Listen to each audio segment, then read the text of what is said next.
nous terminons la saisie des règlements par la saisie du journal de caisse pour pouvoir saisir les mouvements du livre de caisse. Alors, premier mouvement, le retrait que nous avons effectué à la banque pour alimenter notre caisse.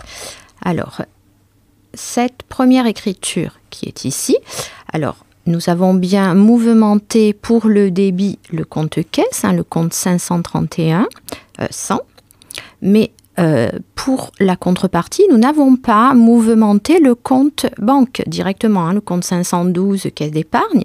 Alors pourquoi? Parce que nous sommes dans un journal de caisse.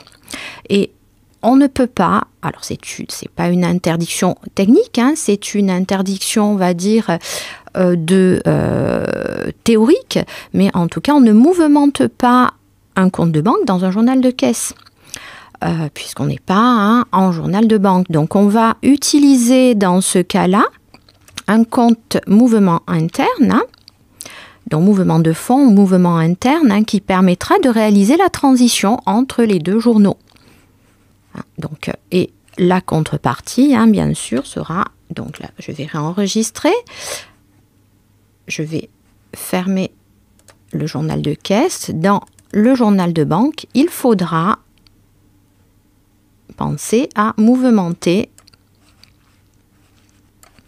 voilà, en sens inverse. Donc, si j'ouvre le journal caisse d'épargne, on peut le faire immédiatement, cette opération-là, mais il faudra penser à solder, voilà, donc le compte 580 par le crédit du compte 512, puis là, en journal de banque. Je réouvre le journal de caisse. Deuxième écriture, donc, le remboursement des frais de Madame Collet.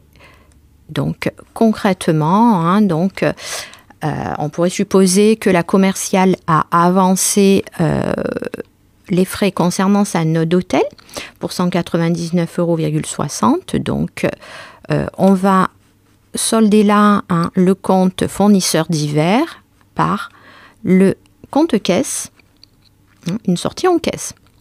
Et enfin, pour le ticket Z, pour la partie payée en espèces, donc également ici, on va solder pour la partie espèces le compte client divers pour une entrée en caisse, un débit caisse. Donc voilà les trois écritures à effectuer sur le journal de caisse pour nos règlements et puis nos opérations telles que le retrait ou remboursement de frais. Donc vous les avez ici. Sachant que également, il ne faut pas oublier la contrepartie du compte 580, comme je vous l'ai montré, en journal de banque. Donc là, on va aller voir en caisse d'épargne. Ne pas oublier de solder le compte 580 et réaliser vraiment ici le retrait en banque par le crédit.